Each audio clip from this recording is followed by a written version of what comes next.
we're going to study the monotonicity of binomial coefficient. Now basically we claim that for n choose k, if k is small enough, that is when k is less or equal to n minus 1 over 2, then we claim that n choose k is smaller or equal to n choose k plus 1. Alright, so we're going to see how to prove that. Now of course it is maybe obvious if you see it graphically. Now in Pascal triangle here, now we notice that for any particular row, let's say it's the 7th one here, n equals 7, 1, 7 getting bigger and bigger until you reach the middle where it's 35, the maximum is achieved. Now for the even number here, the maximum is in the middle here. For this, for example, this is 6, 6 choose 3, or 4 choose 2. That's in the middle part, that is a maximum value for n choose k. But for odd number like n equals 7, you're gonna have two k's, k equals 3 and k equals 4, they equal to each other, they both achieve the maximum. Alright, so this is what we get here. Now just review that for the binomial coefficient, n choose k mathematically is equal to m factorial divided by k factorial times m minus k factorial. Alright? Earlier we observed that when it's even, then the maximum is achieved in the middle where m is half of n, right? Or when it's odd, then there are two entries, that is m here and m plus 1, where if n equal to m plus 1, right? So let's say m equals 3, n equals 7, then 7 choose 3 and 7 choose 4, both are the maximum, which is 35. Okay? So another property, of course, is the symmetric property, which can be easily proved through algebra here. Yeah? So here we just know that for the left-hand side, that represents n choose k. However, for k, we're going to reinterpret it as m minus k, right? So when you work out the algebra, this is nothing but k. So, but here on the right-hand side, this is actually n choose m minus k. This is a formula for n choose m minus k. So through algebra, you know that they're equal to each other. However, there is also a combinatorial way of showing that the two numbers equal to each other. That is, you try to consider a whole set of n elements, a subset of k elements. That is, when you choose k out of n, you leave out m minus k in the complement of the subset, right? So here we have A that contains the k element that you have selected, right, for n choose k. But then for each instance of A, and you're going to have m minus k element left out in A's complement, right? So there is one-to-one correspondence between the subset that contains k element versus the subset that contains n minus k elements. Since the relationship is one-to-one, so the cardinality of the two must equal to each other. That is the proof. That is n choose k equal n choose n minus k. Alright, so now we're going to come to the main topic today. So we observed from the Pascal triangle that the number going bigger and bigger and then reach the maximum in the middle and then going smaller, right? Because of the symmetric property here. Now we need to prove that. Now, of course, for the algebra proof, it's straightforward. Just plug in, right? So in order to choose this, is equivalent to prove this inequality, right? Because on the left-hand side, this is nothing but n choose k. This is n choose k plus 1. Now, in order to show this, of course, you want to cancel m factorial here. You want to divide that, and you want to multiply maybe the smaller of the two, which is k factorial, and m minus k minus 1 factorial. So if you do that, this will go away, the cancel, and this k factorial be gone. And here, you're going to leave out k plus 1 here. And here, this term will be gone because we multiply both on both inequality here. And here, this term, you're going to leave out m minus k. So in other words, let's do that. Divide both sides by m factorial and multiply by this quantity here. You get this. Okay, so in order to prove this inequality, you have to prove this inequality. But this is obvious because this would require m minus k in the denominator here greater or equal to k plus 1, which is true when k is small enough, right? So when k is small enough, then this inequality holds. You can go backwards, this inequality holds, and then of course this holds. Okay, that's good. All right. Now we're going to continue with the combinatorial proof. Okay. However, I have seen on the internet some wrong proofs. Some people claim that, oh, I have the proof. This is how it works. Let's try to see why this proof does not hold. Okay. So this is a wrong proof. Let's try. So basically, we're saying that, all right. So for each k element set A, right? I have a subset A, yeah. It has k elements, so I leave out m minus k element because the complement of that would contain m minus k element. Since k is very small, so m minus k is greater or equal to k plus 1. So from that complement of A, I can always choose k plus 1 subset, and there's more than one way of choosing that. Right? Because imagine if k plus 1 is 3, but this is let's say 7. I have 7 element here. I need to choose 3 subset. I have many ways, right? So basically saying that for each k element set, you have one or more set that contain n plus 1 element. Therefore, n choose k plus 1 is greater than n choose k. All right? So that's the argument. So what's wrong with this argument? Okay, here the problem with this argument is that for different set A, even though each A you can find maybe more than one instance of k plus 1 element set, right? However, for different instances of A, they may share the same, they may share the common subset.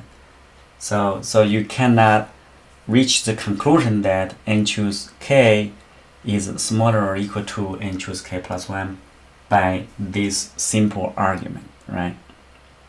Okay, think about it. It's probably sometimes people when first look at it, oh, that makes sense, right? That's prove it. That's very simple proof, but the proof is wrong.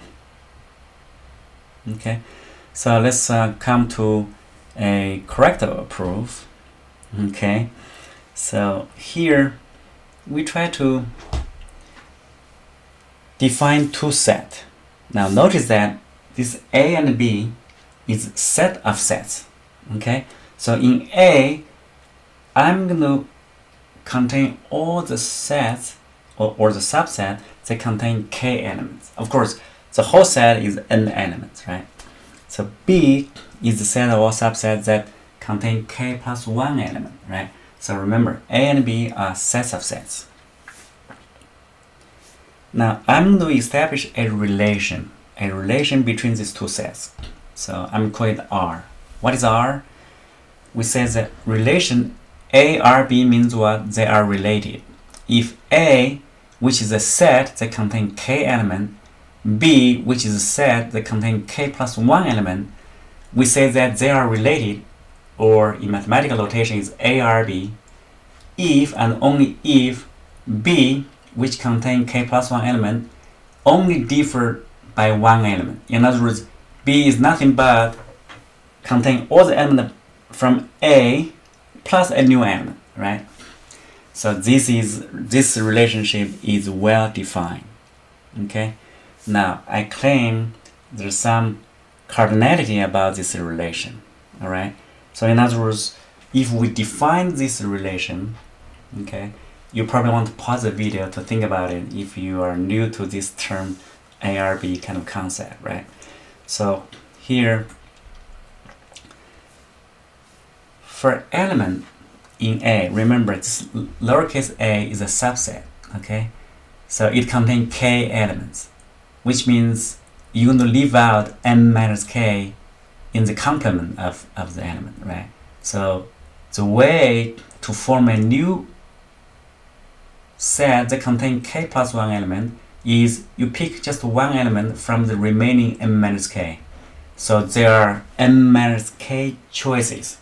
In other words, for each subset A, lowercase a, right, you can find m minus k element so that this new B here, new subset, is related through this relationship. Okay.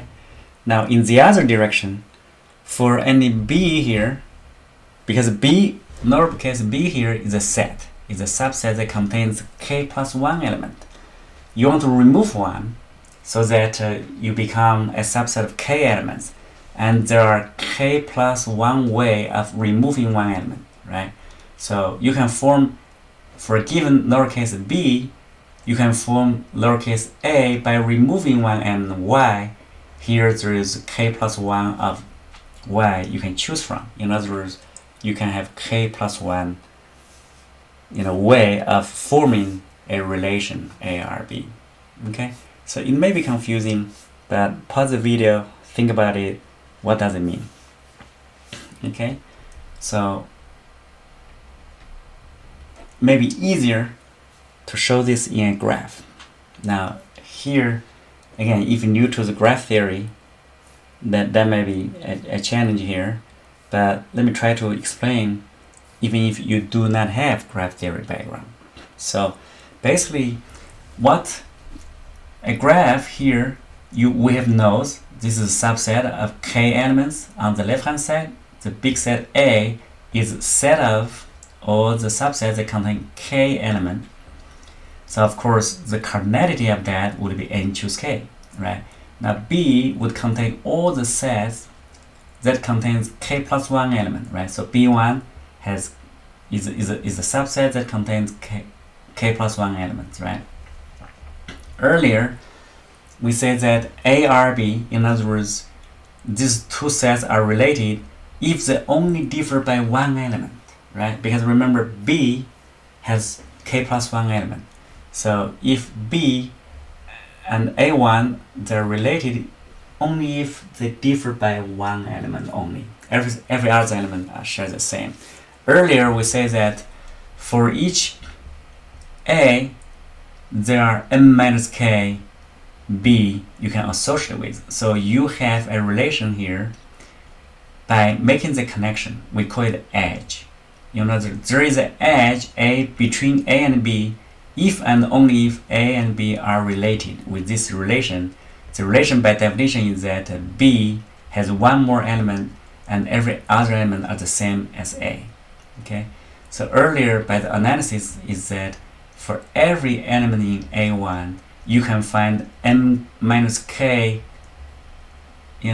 relation here B, so that A are B, right? So you can find m minus k relation from the other side.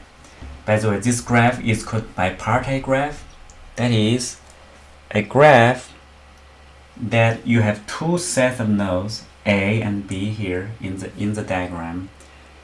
A graph such that all the edges only go between an element from A, from left hand side, to an element to the other side. But this edge never goes between A's, right? So there's no connection from A1 to A3 and so on and so forth. All the connection is between set A and set B.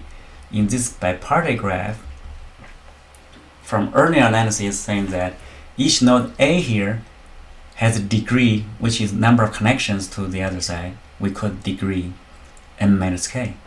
Now on the other side, each node B has a degree of k plus 1 with connection to A, right? So this is from earlier analysis.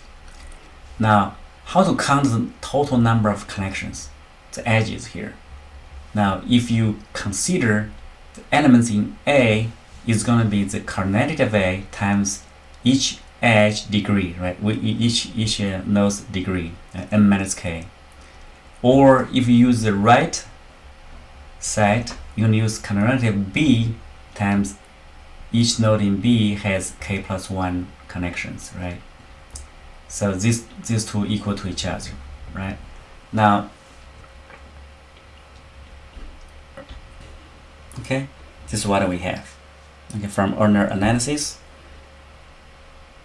since we know k is small enough, n minus k is bigger. Yeah, n minus k is bigger, so the combinatorial A must be smaller. In other words, n choose k must be smaller than n choose k plus 1. That's the proof without using algebra. Yeah, so in other words, we have this property here. Okay, so that's a proof, and I think is more rigorous than some of the proofs you can find on the internet, and there may be some gaps in other proofs, but I can review the proof here. If you think there are gaps or there are improvements, please leave comments under the video. And in the meantime, hope you enjoyed the video. Please subscribe to the channel so that we can provide more content in this area. Thank you.